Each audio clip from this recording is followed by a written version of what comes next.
The metal detector screams. Marcus Chen freezes in the lobby of Hartwell Technologies, his worn messenger bag halfway through the security scanner. The sound cuts through morning chatter like a knife through silk. Employees stop mid-stride, coffee cups paused at lips, eyes turning toward the commotion. Senior Security Officer Davis steps forward, hand raised. "Sir, please step aside." Marcus knows this routine. He's worked night maintenance here for 3 years, passed through this checkpoint 1,000 times. But today, something is different. Today, the new AI detection system is active. The one CEO Victoria Hartwell installed last month after the corporate espionage incident. $15 million of cutting-edge security technology, and it's screaming about his bag. "It's just my lunch and some books," Marcus says quietly, already moving to the side. He doesn't want trouble. Trouble means questions. Questions mean attention. Attention is the last thing a man like him can afford. But it's too late. The elevator doors slide open on the far side of the lobby, and Victoria Hartwell steps out. 42 years old, silver-streaked dark hair pulled into a sleek bun, charcoal suit that probably costs more than Marcus makes in a month. Her heels click against polished marble with the rhythm of absolute certainty. She's not supposed to be here this early. She's usually in back-to-back meetings until 9, but merger negotiations have her working around the clock, and Marcus's quiet morning routine has just collided with her world. Victoria's eyes scan the frozen lobby, land on Marcus, then the flashing security panel. Her expression hardens. "What's the situation?" Her voice carries authority that doesn't need volume. Davis straightens. "Ma'am, the system detected suspicious density patterns. Could be electronic devices, could be—" "Search the bag." Victoria cuts him off. "Protocol is protocol." Marcus's hands tighten on the strap. "Ma'am, I can show you what's inside. It's nothing."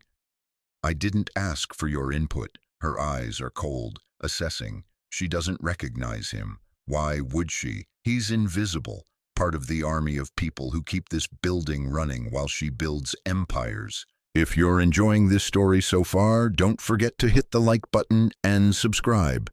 Drop a comment telling me where in the world you're watching from. I love hearing from you. Davis reaches for the bag. Marcus releases it slowly, his jaw tight. He counts his breaths. 1, 2, 3. This is fine. This will be fine. The bag opens. First item, a battered paperback. Advanced Braille Mathematics. The cover is held together with tape. Davis holds it up, confused. A few executives exchange glances. Second item, a lunch container. The cheap plastic kind with a cracked lid Marcus has repaired 3 times because he can't afford to replace it. Third item, a small wooden box. Hand-carved, worn smooth from years of handling. "Open it," Victoria says. Davis unlatches the box. Inside, nestled in faded velvet, is a collection of small objects that make no sense together. A smooth riverstone, a piece of polished driftwood shaped like a bird, a small brass bell, 3 pine cones arranged by size, a square of textured fabric. Someone in the crowd laughs nervously. "What is this? Arts and crafts?" Marcus's face flushes, but his voice stays steady. "They're teaching tools." "Teaching tools." Victoria steps closer, examines the contents. Her perfectly manicured finger points at the stone. "This is a rock. It's a teaching tool for my daughter." Marcus meets her eyes for the first time. She's 7. She's blind. These help her learn about the world through touch. The lobby goes quiet in a different way now. Not curious, quiet, uncomfortable quiet. Victoria's expression doesn't soften. "And the book?" "I'm learning Braille to help her with homework." "During work hours?" "No, ma'am, on my lunch break. I eat in 15 minutes so I can study for 45. Richard Morrison, VP of Finance, pushes through the small crowd that's gathered. He's the kind of man who smiles with his mouth, but never his eyes. Victoria, this is exactly the kind of distraction we discussed. Employees bringing personal baggage, literally, into a professional environment, especially now with the merger. Marcus's stomach drops. The merger. Hartwell Technologies is acquiring Jensen Digital, a deal worth $400 million. Every department is under a microscope. Every employee is being evaluated for efficiency. Victoria looks at Marcus, really looks at him for the first time, takes in his worn work uniform, the name tag that reads M. Chen Maintenance, the calluses on his hands, the exhaustion around his eyes. "How long have you worked here, Mr. Chen?" "3 years, ma'am." "And in 3 years, has there ever been a security issue with your belongings?" Davis shakes his head. "No, ma'am, clean record." "Then why?" Victoria's voice drops dangerously low. "Is everyone standing around like this is a spectator sport? Don't you all have jobs?" The crowd disperses quickly. Only Victoria, Davis, Morrison, and Marcus remain. Morrison isn't finished. "With all due respect, we're in a critical period. We need focus, bringing personal complications into the workplace." "He brings lunch and study materials." Victoria interrupts. "That's hardly—" "It's more than that." Morrison's voice takes on an edge. "I've done my research. Single father, low-income housing, daughter with disabilities. That means financial stress, divided attention, potential liability. When we finalize this merger, we're cutting overhead by 20%. We need to make strategic decisions about who stays." Marcus feels the floor tilt. 20%. That's hundreds of jobs. His job. Victoria's face is unreadable. "Mr. Chen, collect your belongings." Marcus bends down, hands shaking slightly as he places each item back in the box.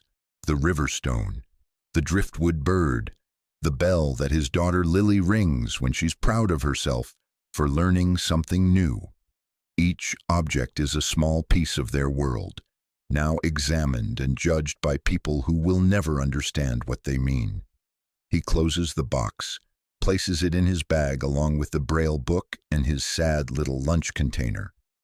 "Report to my office at 3 p.m., Victoria says. "We'll discuss your employment status then." The words land like stones in water, sending ripples of dread through Marcus's chest. "Yes, ma'am." He walks toward the service elevator, head high, shoulders straight. Invisible again. Or so he thinks. What Marcus doesn't see is Victoria's hand, frozen in midair, trembling slightly as she watches him go. What he doesn't see is the way her breath catches when she looks at the wooden box one more time before he puts it away. What he doesn't see is recognition flickering across her face, there and gone in an instant. Because 8 years ago, Victoria Hartwell was a different person. Marcus's shift passes in a blur of anxiety. He cleans executive bathrooms with hands that won't quite steady. He mops floors while his mind races through budget calculations. Rent is $2,300. Lily's school fees are $800.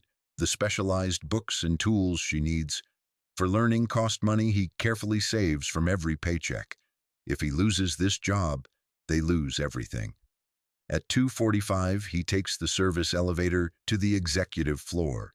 He's been up here hundreds of times to fix things, leaking faucets, stuck windows, flickering lights.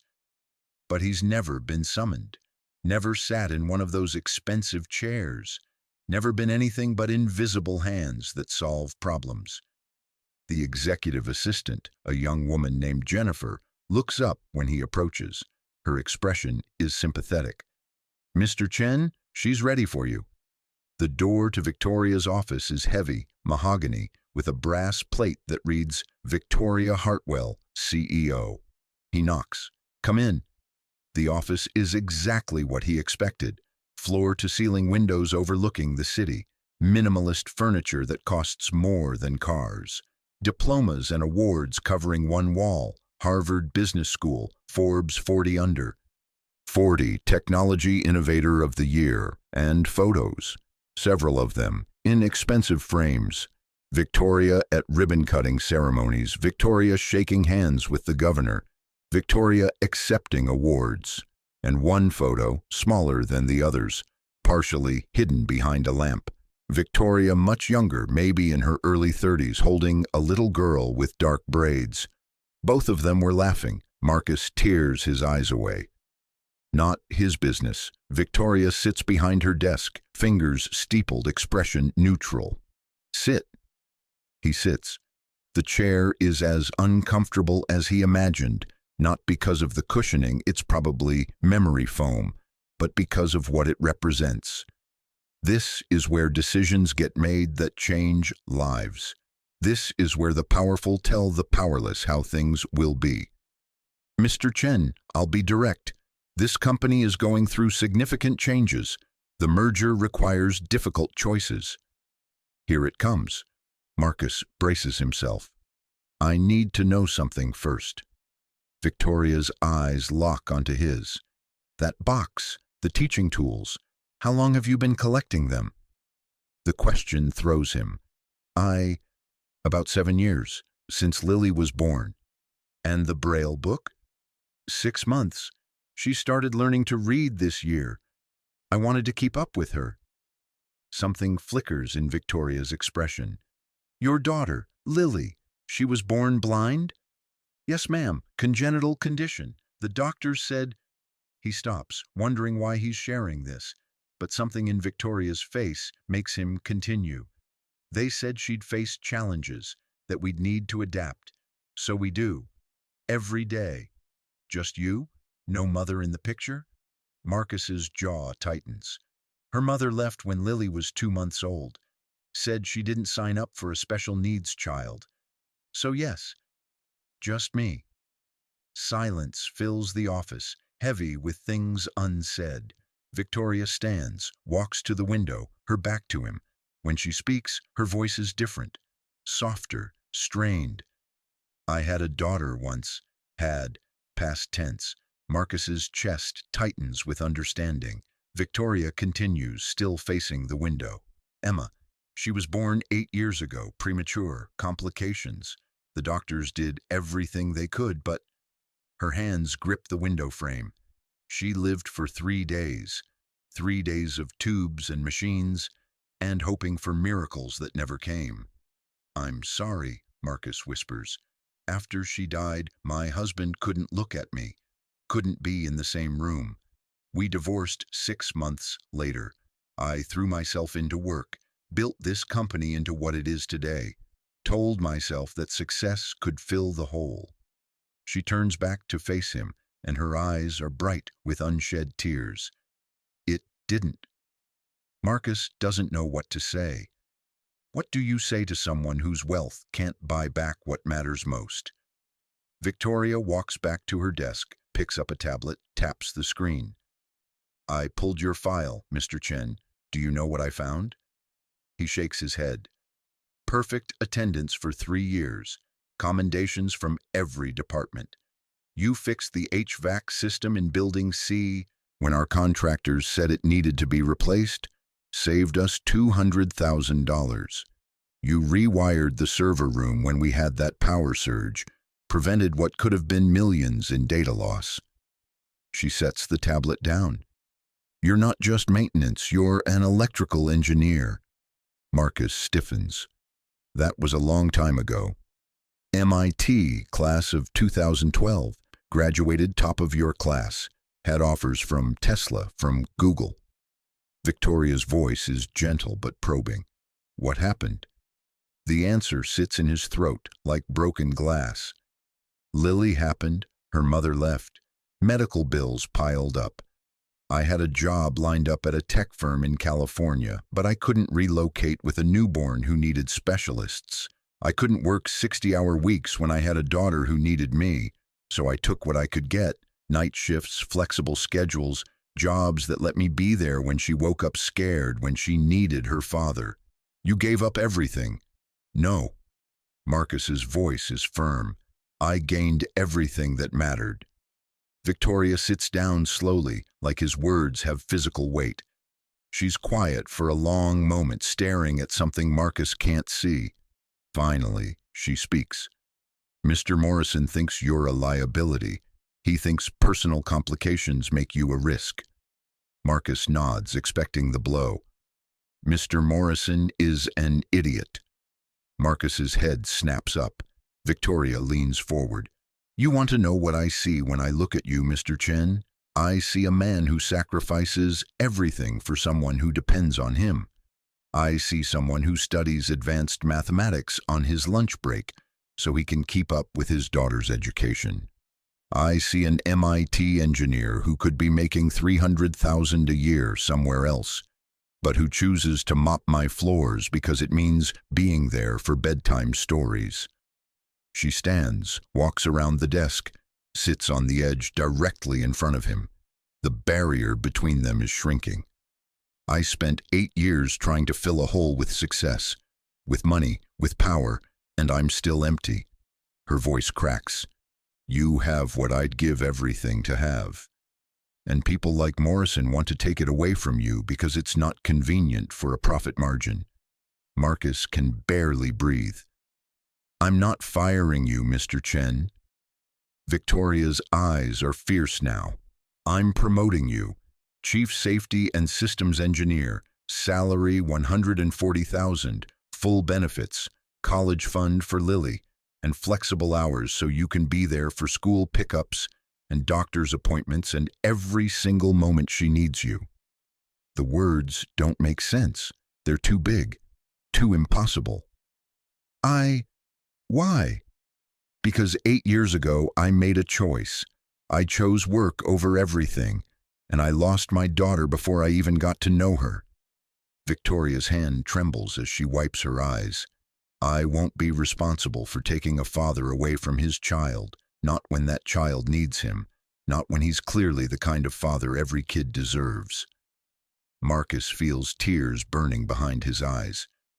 Ma'am, I don't know what to say. Say you'll start Monday. Say you'll help me make this company something better than just profitable. Say you'll... The office door bursts open. Jennifer stumbles in, face pale. Ms. Hartwell, I'm so sorry, but there's a little girl runs past her, 7 years old, dark braided hair, wearing purple leggings and a shirt with a unicorn on it. Her hands stretched out in front of her, fingers trailing along the wall. Daddy? Marcus is on his feet instantly. Lily, baby, what are you doing here? The girl's face is streaked with tears. In her hand, she clutches a white cane, the kind used by people who can't see. Mrs. Patterson said you might lose your job. She said you might not be able to keep me anymore. Daddy, I don't want to go away. Her voice breaks on a sob. Marcus catches her as she crashes into him, holds her tight. Who told you that? Baby, no one's taking you anywhere. Mrs. Patterson was talking to another teacher. She said kids with special needs are expensive. She said if you lost your job, I'd have to go to foster care because you can't afford me. Lily's small hands grip his shirt like a lifeline. Marcus's blood turns cold. Mrs. Patterson, Lily's teacher, the one who's always looked at him with subtle judgment. Single father, working class, not quite good enough for her private school that offers special needs programs. He looks up at Victoria, sees his own horror reflected in her face. Victoria kneels down slowly, bringing herself to Lily's level. Her voice is soft, gentle. Lily, my name is Victoria. I'm your daddy's boss. The little girl turns her head toward Victoria's voice, those beautiful brown eyes that see nothing staring somewhere past Victoria's shoulder. Are you going to fire my daddy? No, sweetheart. I'm going to make sure your daddy never has to worry about taking care of you, I promise. Lily's bottom lip trembles. Do you mean it? Victoria reaches out, then stops, unsure. Marcus nods permission. Victoria takes Lily's hand gently. I mean it with my whole heart. Lily does something then that changes everything. She reaches up with her other hand, finding Victoria's face with careful fingers. reading her the only way she knows how, touching her cheeks, her nose, her forehead, learning the landscape of this stranger's promises. Victoria freezes, tears spilling down her cheeks as small fingers trace her face. And then Lily whispers something that stops time. "You feel sad, like my daddy does sometimes. Like you miss someone." Victoria's breath catches audibly. "You miss someone very much," Lily continues, her voice certain with the wisdom children sometimes carry. "Someone small, like me." Victoria's sob breaks free, raw and broken, and Marcus watches as his daughter, his beautiful, perceptive daughter, wraps her small arms around the neck of the most powerful woman in the building. "It's okay to be sad," Lily whispers. "My daddy says sadness means you loved someone a lot. That's good." Love is always good. Victoria holds this child she just met like she's something precious and irreplaceable. And when she finally finds her voice, she speaks words that will reshape everything.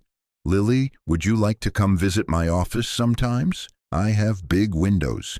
Your daddy could tell you what the city looks like from up here." Lily nods against Victoria's shoulder.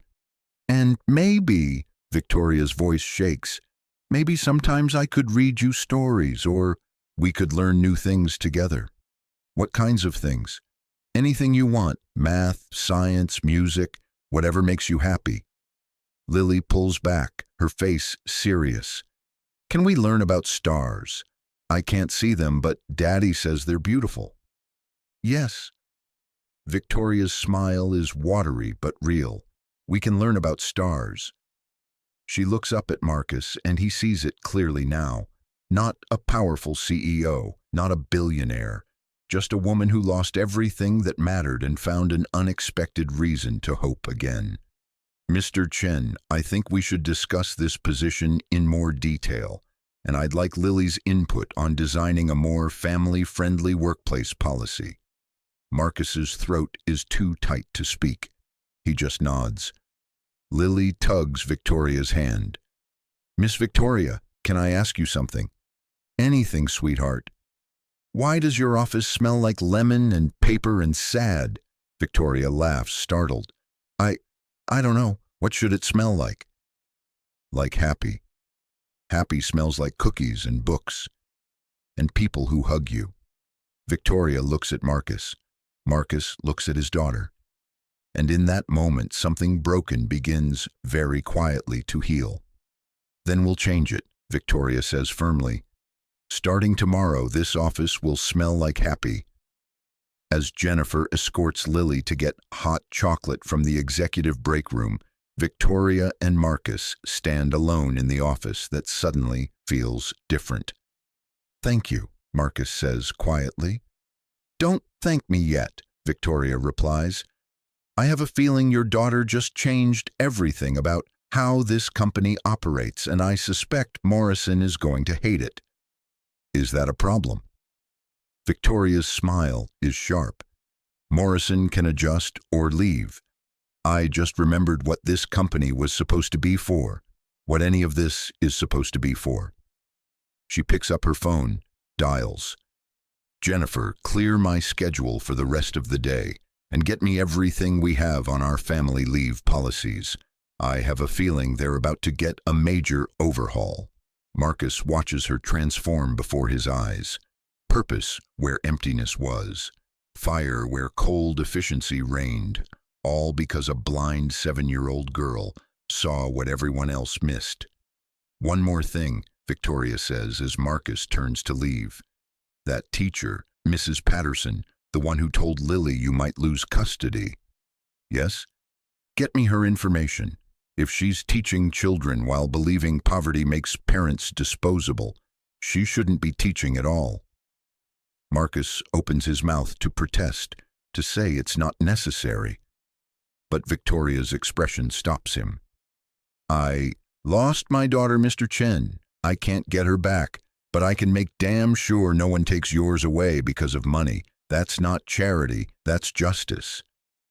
And Marcus realizes that maybe invisible people become visible when someone powerful finally decides to look. The first week changes everything and nothing.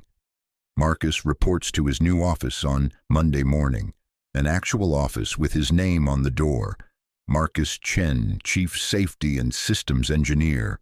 The desk is real wood. The chair doesn't squeak. There's a window that looks out over the city, and for the first 10 minutes he just stands there, trying to convince himself this is real. But old habits die hard.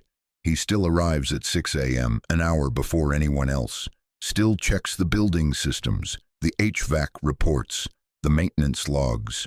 The difference is now he has the authority to fix things properly, not just patch them together with duct tape and hope. Victoria finds him in the basement mechanical room on his second day, tablet in hand, tracing wiring diagrams. "You know you don't have to do inspections yourself anymore," she says from the doorway. "You have a team for that." Marcus looks up, startled. The CEO doesn't usually venture into the mechanical rooms. Too much dust, too much honest sweat. Old habits. Besides, I need to understand the systems before I can improve them. She steps closer, examining the massive electrical panel he's documenting. "You found something." It's not a question. 3 things, actually. Marcus points to specific junction boxes. This wiring configuration is technically code compliant, but it's the same setup that caused the fire at the Northridge complex in 2018. Give it 5 more years, maybe less. Corrosion, heat buildup, then catastrophic failure. Victoria's face goes pale. "The Northridge fire killed 4 people." "Yes, ma'am, and we have the same configuration in 8 of our buildings." She's quiet for a long moment, then pulls out her phone. "Send me the full report. I want retrofitting to start immediately. I don't care what it costs. It'll be expensive, 7 figures minimum." And 4 lives were priceless. Victoria meets his eyes. "This is exactly why you're here, Mr. Chen, because you see what matters." As she turns to leave, Marcus speaks. "Why?" She pauses. "Why what? Why did you really promote me? We both know it wasn't just about the wiring or the HVAC system." Victoria is silent for so long he thinks she won't answer. Then, quietly, "Because when Lily touched my face, she saw me. Really saw me.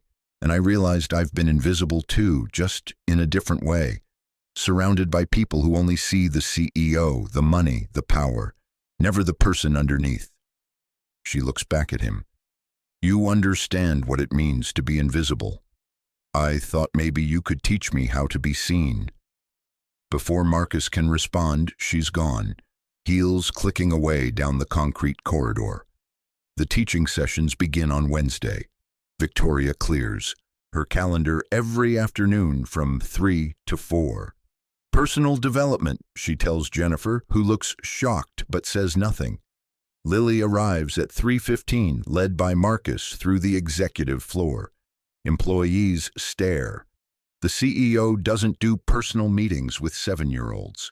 She barely does personal meetings with board members. But Victoria is waiting at her office door, and her smile when she sees Lily is genuine, warm. "Ready to learn about stars?" she asks. Lily nods enthusiastically, her white cane tapping as she navigates toward Victoria's voice. Victoria has transformed the space. The cold, minimalist office now has a corner filled with soft cushions, textured materials, and most importantly, a Braille star chart, raised dots on thick paper showing constellations. "I had this made," Victoria says, guiding Lily's hands to the chart. Each star is a raised dot. The bigger the dot, the brighter the star. Lily's fingers trace the patterns carefully. This one has lots of stars close together. That's Orion the Hunter. See his belt? 3 stars in a row. Marcus watches from the doorway as Victoria guides his daughter's hands across the chart, her voice patient, engaged. She's not performing charity. She's not checking a box. She's fully present in a way that makes his chest ache. "Miss Victoria?" Lily asks after a while. What do stars really look like? Daddy says they're like tiny holes in the sky where light comes through. Victoria glances at Marcus, something soft in her expression. That's a beautiful way to describe it, but they're actually enormous. The sun is a star, and it's so big that 1,000,000 Earths could fit inside it. Wow! Lily's face lights up. I wish I could see them. You can, Victoria says gently, just differently. Here. She produces a music box, winds it up. The melody is Twinkle, Twinkle, Little Star, but played on crystal chimes, each note clear and bright. Each star has its own song, Victoria explains. Scientists can actually turn starlight into sound.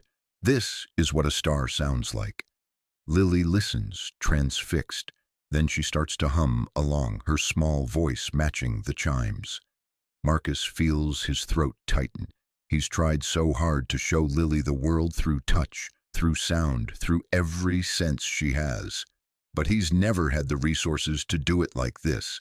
Never had access to custom braille charts or sound recordings of stars. Victoria catches his eye, seems to read his thoughts. Later, she mouths. When the session ends, Lily hugs Victoria goodbye. Same time tomorrow? Same time tomorrow, Victoria promises. After Lily leaves with Marcus, Victoria stands alone in her office, touching the Braille star chart. She's spent $20,000 on teaching materials in 3 days. Her accountant asked questions. She told him to mind his own business. Money, she's learning, means nothing if you can't use it to matter to someone. If you're hooked on this story, make sure to subscribe and turn on notifications so you never miss an upload. Your support means everything and helps me bring you more emotional stories like this one. Marcus learns Victoria's full story on a Thursday night. He's working late, reviewing structural reports, when she appears in his doorway with 2 cups of coffee. Thought you could use this, she says. He accepts, surprised. The CEO doesn't deliver coffee. Thank you. She sits down across from him, cradling her own cup. For a moment, neither speaks. Emma was born at 26 weeks, Victoria says abruptly. We weren't ready. I was 33, building the company, working 90-hour weeks. My husband Daniel kept saying we should wait, but I thought I could do both. Thought I could have everything. Marcus stays quiet, lets her talk. When she came early, I blamed myself. All that stress, all those late nights. Maybe my body couldn't handle it. Maybe I chose wrong. Her hands tremble around the cup. She was so small. 1 pound, 8 ounces. Tubes everywhere. She never opened her eyes. Never made a sound except through the ventilator. I'm sorry, Marcus says softly. Daniel left 6 months later. Said he couldn't look at me without seeing what we lost. I threw myself back into work. Told myself that if I couldn't be a mother, I'd be the best CEO possible. Built this empire like I was building a monument to her. Victoria's laugh is bitter, but monuments are cold. They don't hug you back. Marcus sets down his coffee. Can I tell you something? She nods.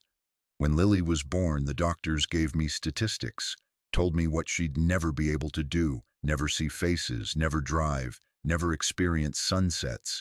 They meant well, but all I heard was limitations. He leans forward. Her mother heard the same things and decided she didn't want a limited life. She wanted the Instagram perfect family, the normal kid, the easy path. That must have destroyed you. It did, for about a week.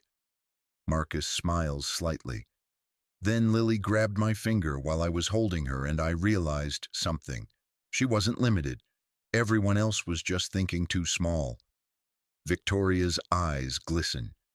She can't see sunsets, but she understands warmth better than anyone I know. She can tell when I'm upset before I say a word. She hears music in everything, rain on windows, wind in trees, the rhythm of people's footsteps. She experiences the world in ways most people never will. His voice strengthens. The doctors saw disability, I saw different ability, and that made all the difference. Victoria wipes her eyes. I wish I'd had that chance, to see Emma see the world her own way. You do have that chance. Marcus's voice is gentle but firm. With Lily, every time you teach her about stars or bring her a new texture to explore. Emma didn't get to stay, but her love doesn't have to end. You can give it to a child who needs it. The sob that breaks from Victoria is years in. The making. Marcus moves around the desk, puts a hand on her shoulder, lets her cry. When she finally speaks, her voice is raw. I don't know how to be what she needs. I don't know how to be soft or patient or any of the things mothers are supposed to be. You're already doing it, Marcus says. You had a star chart made in Braille. You learned how to guide her hands. You show up every single day. He squeezes her shoulder gently. That's not performance. That's love. Victoria looks up at him, mascara streaked, designer suit wrinkled. She's never looked more human. Thank you, she whispers. For what? For seeing me the way Lily did, for giving me permission to be more than just successful. They stay like that for a long moment, two people who've carried grief alone, finding unexpected companionship in shared understanding. But not everyone appreciates the transformation. Richard Morrison calls an executive board meeting the following week. Marcus isn't invited, but he hears about it from Sarah Kim, the CFO who stops by his office afterward, looking troubled. Morrison's making moves, she says without preamble. He's arguing that Victoria's judgment is compromised, says she's playing favorites, wasting company resources on personal projects. Marcus's stomach drops. The teaching materials. That, the family policy overhaul, the flexible scheduling initiative, the promoted maintenance worker with no management experience. Sarah winces. His words, not mine. What did Victoria say? She told him that human capital is the most valuable investment a company can make, that employee retention, satisfaction, and loyalty have quantifiable ROI. She had spreadsheets, Marcus, data showing that companies with family-friendly policies outperform competitors by 30%. Sarah smiles slightly. Morrison couldn't argue with numbers. But he's not done. No, he's building a case, talking to board members, planting seeds of doubt. He wants her out, Marcus, wants control of the company during the merger. Marcus feels ice in his veins. What can we do? Your job, show results, prove that her instincts are right. Sarah heads for the door, then pauses. For what it's worth, I believe in what she's doing. This company has been profitable but soulless for years. She's trying to change that. Don't let Morrison destroy it. After Sarah leaves, Marcus pulls up the building system's data. He has 3 major projects in progress: the electrical retrofit, the HVAC modernization, and a new safety protocol implementation. He has 6 weeks to show concrete results before the merger finalizes. 6 weeks to prove that seeing people's worth matters. He gets to work. The breakthrough comes in week 3. Marcus is reviewing the personnel files for the maintenance department when he notices a pattern.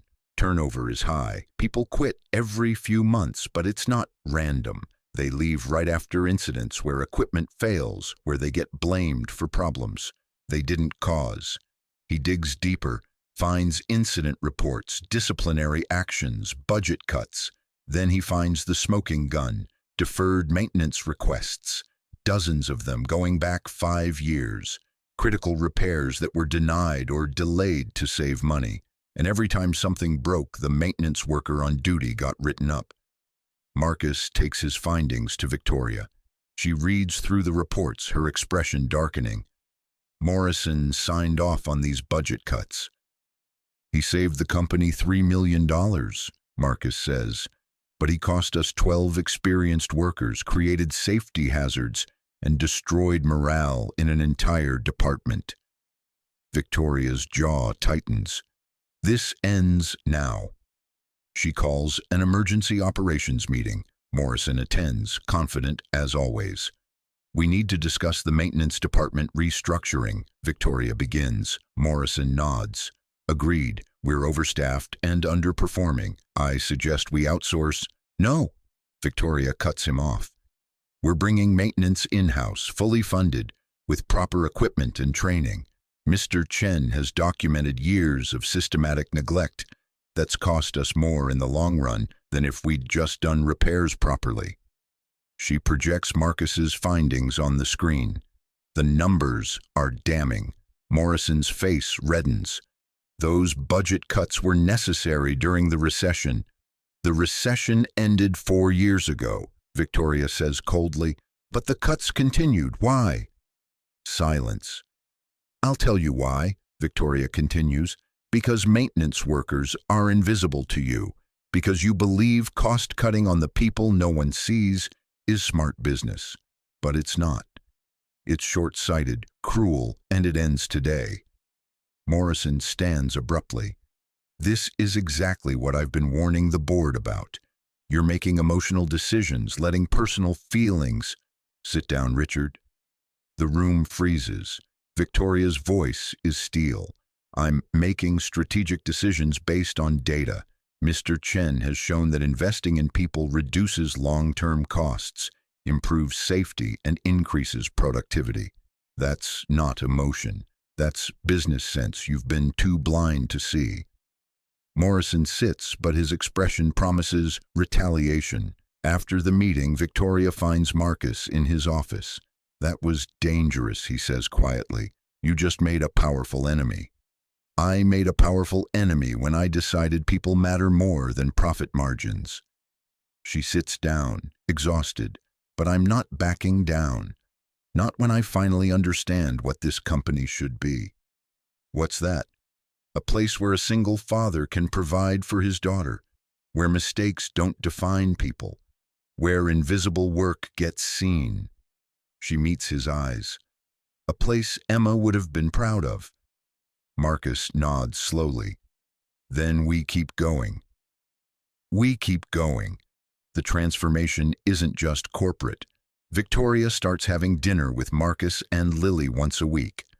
The first time she shows up at their apartment in the low-income housing complex, and Marcus watches her take in the peeling, paint, the narrow hallways, the sounds of too many families living too close together, but she doesn't flinch. Doesn't judge, just smiles when Lily opens the door and throws herself into Victoria's arms. I made you a picture, Lily announces, dragging Victoria inside. The picture is a texture collage, fabric pieces, sandpaper, smooth stones, all glued to cardboard in a pattern only Lily understands. It's beautiful, Victoria says, and means it. Dinner is simple.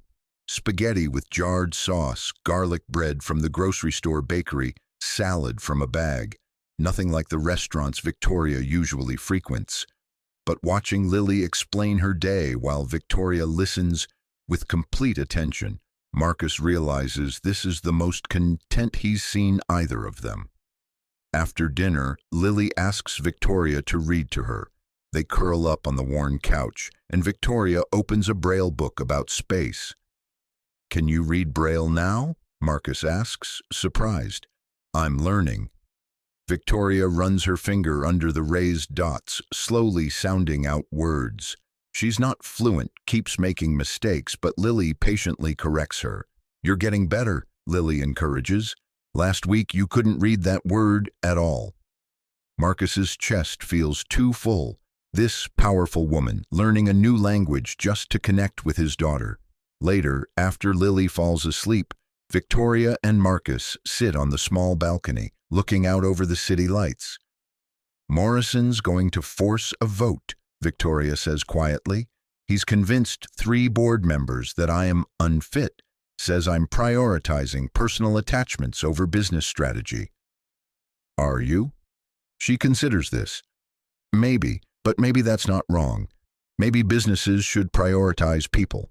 Revolutionary concept, apparently. Marcus smiles slightly. What will you do if they vote you out? I don't know. Victoria's voice wavers. This company is all I have. It's been my purpose for 8 years. If I lose it, she trails off. You won't lose it, Marcus says firmly, because we're going to show them results they can't argue with. The electrical retrofits start next week. The new safety protocols are already reducing incidents. And I found 6 more buildings with critical issues that would have cost millions in lawsuits if we hadn't caught them. Victoria looks at him. You really believe we can win this? I believe that when you fight for the right things, the universe has a way of helping. He pauses. And I believe you're fighting for the right things. She reaches over, squeezes his hand. Thank you for not giving up on me. Thank you for seeing us in the first place. They sit in comfortable silence, 2 people who found an unexpected partnership in the space between wealth and struggle. Inside, Lily sleeps peacefully, wrapped in blankets, dreaming of stars she'll never see, but understands better than most. And somewhere in the city, Morrison makes phone calls, building his case, planning his move. The crisis is coming, but for tonight, there's peace. The last connection comes unexpectedly. Mrs. Patterson, Lily's teacher, requests a meeting with Marcus. He assumes it's about Lily's progress. He's wrong. Mr. Chen, she begins, her tone dripping with false concern. I've heard about your new position. Congratulations. Thank you. I'm concerned, however, about Lily's stability. Such sudden changes, your irregular hours, her spending time in corporate environments. It's not appropriate for a child with her needs. Marcus's jaw tightens. My hours are more regular now, not less, and Lily is thriving. That's not what I observe. Mrs. Patterson slides a folder across the desk. I've documented concerning behaviors, distraction in class, talking about inappropriate topics, fantasy stories about learning from a CEO. Marcus opens the folder. The concerning behaviors are Lily being excited, being engaged, being happy. You're documenting my daughter's happiness as a problem? I'm documenting instability, and I'm obligated to report it. Mrs. Patterson's smile doesn't reach her eyes. I've contacted Child Services. They'll be conducting a home evaluation. The world tilts. You did what? It's for Lily's protection. A single father with a new job, possible overwork, neglect. I have never neglected my daughter. Marcus's voice is dangerously quiet. That's for the professionals to determine. Mrs. Patterson stands. The evaluation is scheduled for next week. I trust you'll cooperate. Marcus leaves the school shaking with rage and fear. Child Services. They could take Lily, could decide a blind child needs a more stable environment, could destroy everything. He calls Victoria from his car. What happened? She asks immediately, hearing his voice. He tells her everything. There's a long silence. Then, what's the teacher's full name? Victoria, you can't. Her name, Marcus. He gives it. I'll handle this. And Marcus, they're not taking Lily. I won't allow it. You can't stop Child Services. Watch me. She hangs up. Marcus sits in his car, head in his hands, and prays that she's right, because losing Lily isn't an option. It was never an option. The Child Services evaluation is scheduled for Tuesday at 10 a.m.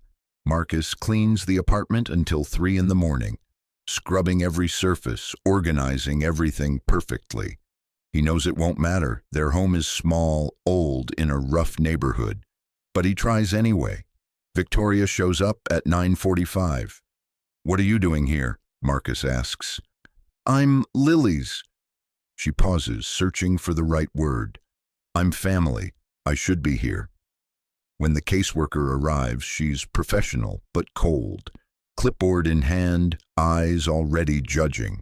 She walks through the apartment, opening cabinets, checking the refrigerator. examining Lily's small bedroom with its second-hand furniture and handmade decorations. Miss Patterson expressed concerns about instability, the caseworker says. Your employment recently changed. I was promoted, Marcus explains. Better salary, better hours, better benefits. Sudden changes can be disruptive for special needs children. Victoria steps forward. May I speak? The caseworker looks at her expensive clothes, her confident bearing. And you are? Victoria Hartwell. I'm Marcus's employer and Lily's mentor. Victoria's voice is measured but firm. I'd like to address the instability claim. She pulls out a folder, hands it to the caseworker. Inside are photographs. Lily smiling while touching the Braille star chart. Lily laughing during a teaching session. Lily hugging Victoria, face radiant with joy. This is a child thriving, Victoria says, not suffering. Miss Patterson documented Lily's happiness as concerning behavior because she can't imagine that a working-class single father could provide what his daughter needs. Her voice hardens. But Marcus Chen has given his daughter everything that matters. Love, presence, sacrifice, and opportunity. I've spent significant time with this family. If you're looking for neglect, you won't find it here. The caseworker studies the photos, then looks at Lily, who sits quietly on the couch, listening. Lily, may I ask you some questions? Lily nods. Are you happy at home? Yes, ma'am, very happy. Does your father take care of you? He takes care of everything. He makes my lunch with the crusts cut off because I don't like them. He reads to me every night. He learns Braille so he can help with my homework. He's the best daddy ever. The caseworker's expression softens slightly. And Miss Hartwell, how do you know her? Lily's face lights up. She teaches me about stars and space and music. She's learning Braille too, even though it's hard for grown-ups. And she says I'm smart and special, not because I'm blind, but because I work hard and ask good questions. Does she visit often?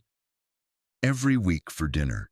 She likes Daddy's spaghetti even though it's not fancy. Lily pauses, then adds quietly, she was sad when we first met, but she's not as sad anymore. I think we help each other. The caseworker writes something on her clipboard. She does a final walkthrough, checks the smoke detectors, examines the safety rails Marcus installed in the bathroom. Finally, she speaks. Mr. Chen, I see no evidence of neglect or instability. Your daughter is clearly well cared for and happy. However, I recommend you document Miss Patterson's accusations. This kind of targeted reporting can be harassment. Relief floods through Marcus so powerfully, his knees almost buckle. After the caseworker leaves, Victoria kneels in front of Lily.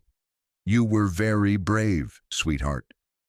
Miss Victoria, why was that lady asking if Daddy takes care of me? Of course he does. Some people don't understand that families come in all different shapes, Victoria says gently. But we're going to make sure they learn. The board meeting happens 2 days later. Morrison has 4 votes secured. Victoria has 3. The remaining 2 board members are undecided. It's a tied game, and Morrison plays his final card. Victoria has compromised this company's integrity, he announces to the assembled board. She's hired unqualified personnel, wasted resources on personal pet projects, and allowed emotional attachments to override business judgment. I move for a vote of no confidence. Victoria stands, calm and prepared. Before you vote, I'd like to present our third quarter safety and efficiency report. She projects the data Marcus compiled. The numbers are staggering. Workplace accidents down 78%, equipment failure down 62%, employee retention up 45%, and most importantly, Marcus identified 12 critical safety violations that would have cost the company $400 million in liability and damage.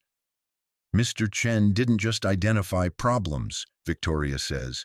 He prevented catastrophes. His expertise has saved lives and protected our bottom line. That's not emotion. That's the best hire I've ever made. Morrison's face reddens. One good hire doesn't justify. It's not just one hire.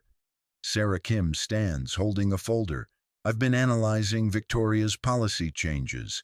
The family-friendly workplace initiatives have increased productivity by 31%. Employee satisfaction scores are the highest in company history, and we've attracted top talent from competitors specifically because of our new culture. She looks at Morrison. Your budget cuts saved money short-term, but cost us 12 experienced workers, created safety hazards, and damaged our reputation. Victoria's investments are paying dividends you refuse to see. The room is silent. Then one of the undecided board members speaks. I vote to keep Victoria as CEO. The second undecided member nods. As do I. Morrison stands abruptly. This is a mistake. You're all making a mistake. No, Richard, Victoria says quietly. The mistake was believing that people are disposable, that caring is weakness, that profit is the only measure of success. She pauses. You're welcome to resign if you disagree with this company's direction. Morrison leaves without another word. Victoria looks at the remaining board members. Thank you for your confidence. Now, let's build something worth believing in. 3 months later, the transformation is complete. Hartwell Technologies launches the Silent Heroes program, recognizing employees whose work often goes unseen. The first award goes to Maria, a cleaner who reported a gas leak. The second goes to David, a security guard who installed his own carbon monoxide detectors. The company implements full childcare support, flexible scheduling, and educational assistance for employees' families. Lily starts a new school, one that celebrates her abilities instead of documenting her happiness as problems. And Victoria's office changes. The corporate awards move to storage. In their place, Lily's texture collages cover the walls. The Braille star chart hangs beside Victoria's desk.